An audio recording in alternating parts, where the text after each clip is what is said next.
What's up, YouTube? Today we're going to go over how the Devilish Vampires deck did from our Jumpstart opening and setup. Now, these two decks played off each other very well. They synergized super well together. I was really surprised. Both decks had some sacrifice aristocrat type strategies going on and some drain triggers. And you had the extra lifelink there on the vampires, some lifelink synergies there, which worked pretty well within itself. And both decks were very aggressive. Were more aggressive mid-range decks, just smash face. And had a nice bit of removal in both decks. In the Devilish deck, most of the removal required you to sacrifice a creature.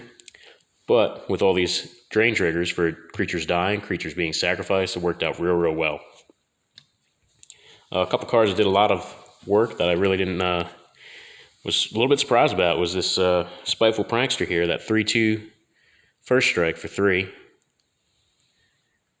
As long as your turn, Spiteful Prankster has first strike. Whenever another creature dies, deals 1 damage to target player or planeswalker, right to the dome. And the Hobble Fiend here. Now this card did some work for a common, because you got to sacrifice and kill your Spiteful Prankster for 1, send it to the face on your opponent. If they blocked it and the Hobble Fiend was unblocked or something like that, it just worked out real well. It kept your mana open. Havoc Jester again, sacrifice any permanent. It deals 1 damage to any target, including your opponent's face.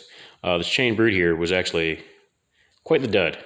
It's basically just something to sacrifice. A 4/3 for 2 sounds pretty good, but it was hard to get that opportunity to untap it, and it cost you mana to do it, with no real big benefit, because you're losing a creature without unless you had a strong drain trigger out there on the board, and you only got that 1 attack otherwise. Now, Tibalt's Rager deals 1 damage to any target when it dies, but it also had that power-up boost there for 1 in a red. Pitchburn Devils, again, when it dies, deals 3 damage to any target. It was great if you could use a Traitorous Greed, steal your opponent's best creature, attack them with it, and then sacrifice it before the end of the turn. That was a great little combo play there. Heartfire did a lot of work. 4 damage to any target, and sacrificing a creature or planeswalker was never that hard to do. Now, Zurzov here, Chaos Rider. This card was a little underwhelming. Oh, no, I'm sorry. No, this card was the one that did some work. So it against decks that pulled extra cards, this card did some work. And the only downside, though, I had was with this random discard effect, kind of hurt you more often than it helped you. So that kind of stank.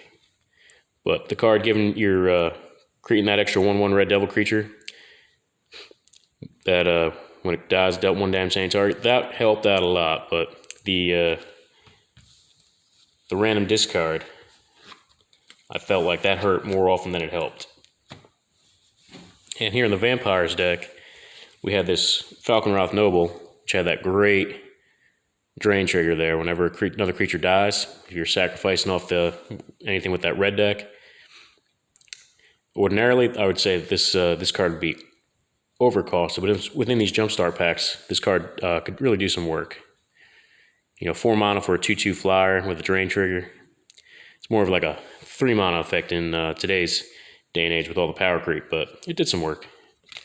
And Drana did a surprising amount of work, because remember, this is as she attacks trigger. She'd put the +1/+1 counter on each attacking creature. That's before damage. So